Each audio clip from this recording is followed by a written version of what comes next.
Jogo de xadrez.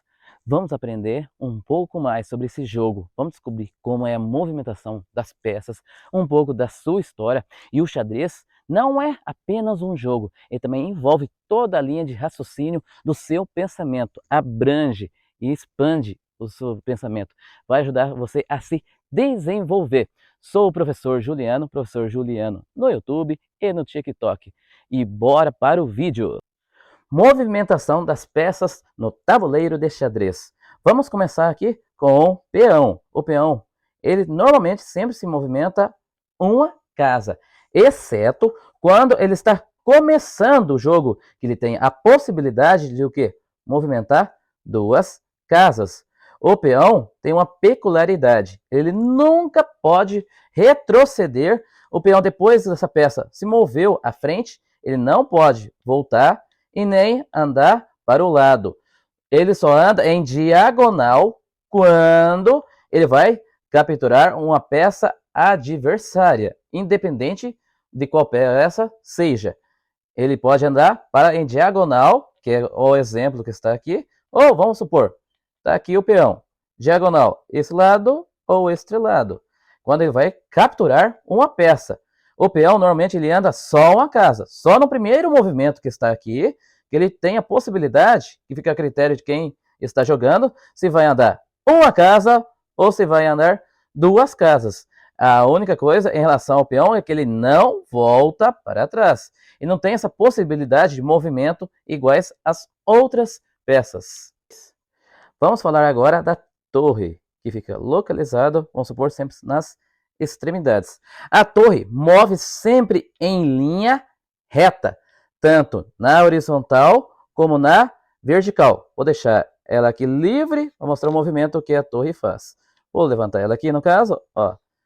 Esse movimento é em linha reta. Ou seja, se ela está aqui, ela pode ir até onde está a outra peça adversária que ela vai capturar. Ela não tem movimento extra, é igual o peão. O peão, quando ele vai se mover, ele move em diagonal, quando vai capturar uma peça. Já a torre é sempre em linha reta.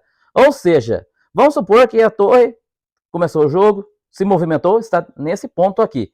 Sempre em linha reta, independente qual lado que seja, e ela também pode voltar. Ou seja, ela pode ir para frente, tanto os seus lados, como voltar para trás.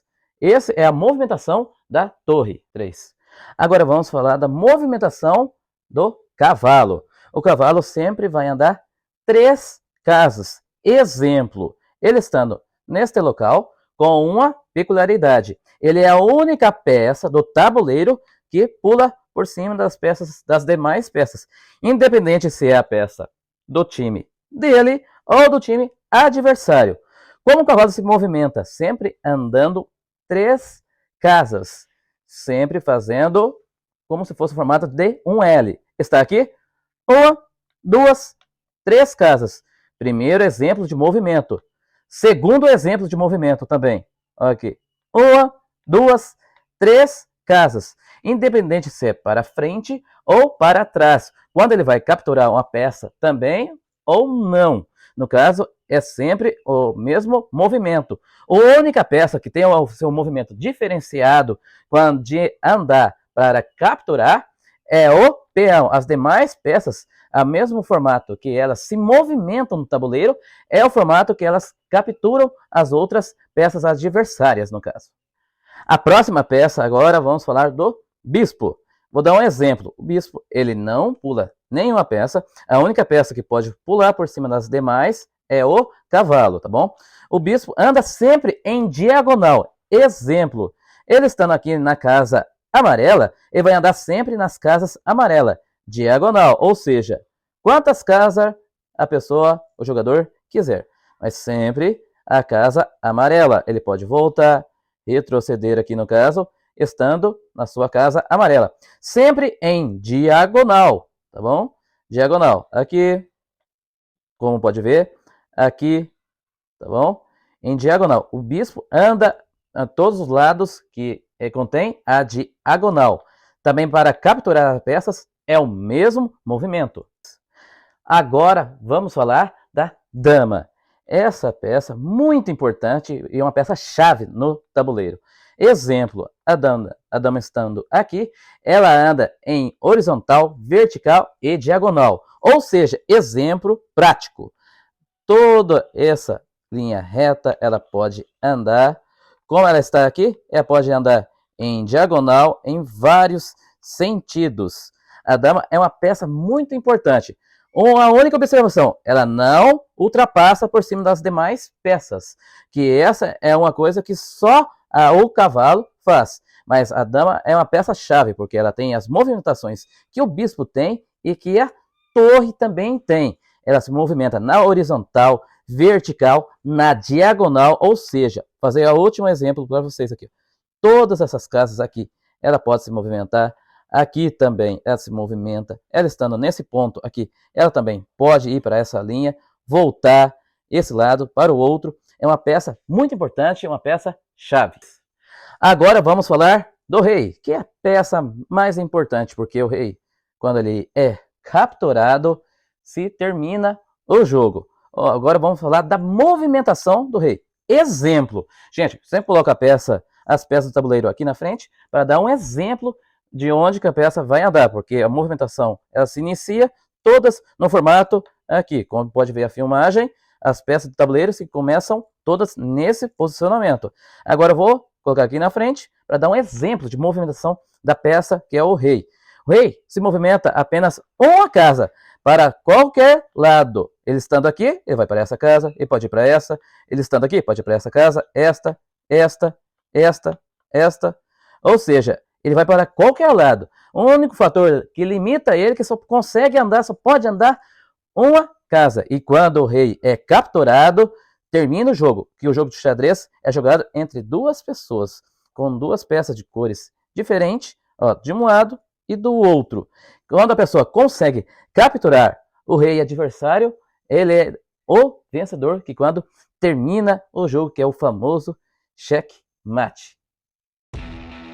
O jogo de xadrez é um dos jogos de tabuleiro mais populares e desafiadores em todo o mundo. Ele envolve habilidade, estratégia e pensamento crítico, e é jogado por pessoas de todas as idades em todo o mundo. Neste vídeo, vamos explorar a origem do jogo de xadrez e como ele evoluiu ao longo dos séculos. Origem do jogo de xadrez. O jogo de xadrez tem uma longa e rica história que remonta à Índia Antiga. Acredita-se que o jogo tenha sido inventado no século VI d.C., embora alguns estudiosos argumentem que ele pode ter se originado até mesmo antes disso. Originalmente conhecido como chaturanga, o jogo era jogado com peças que representavam as 4 classes do exército indiano: elefantes, cavalos, carros de guerra e soldados a pé. O jogo foi gradualmente evoluindo ao longo do tempo, e novas peças foram adicionadas, incluindo a rainha, originalmente uma consorte, e o bispo. O jogo chegou ao mundo islâmico no século VII, onde foi adaptado e ganhou popularidade. Foi neste momento que o jogo recebeu o nome que conhecemos hoje em dia, Chatran, e a versão do jogo se espalhou pela Europa. A evolução do xadrez na Europa. O jogo de xadrez foi introduzido na Europa durante a Idade Média, e rapidamente se tornou popular entre a nobreza.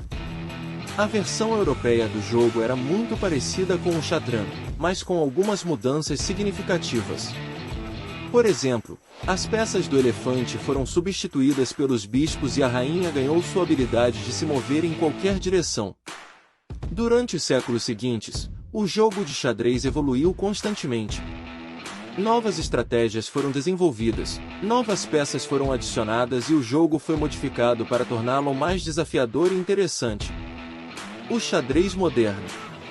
O xadrez moderno que jogamos hoje em dia é baseado na versão do jogo que foi desenvolvida na Europa.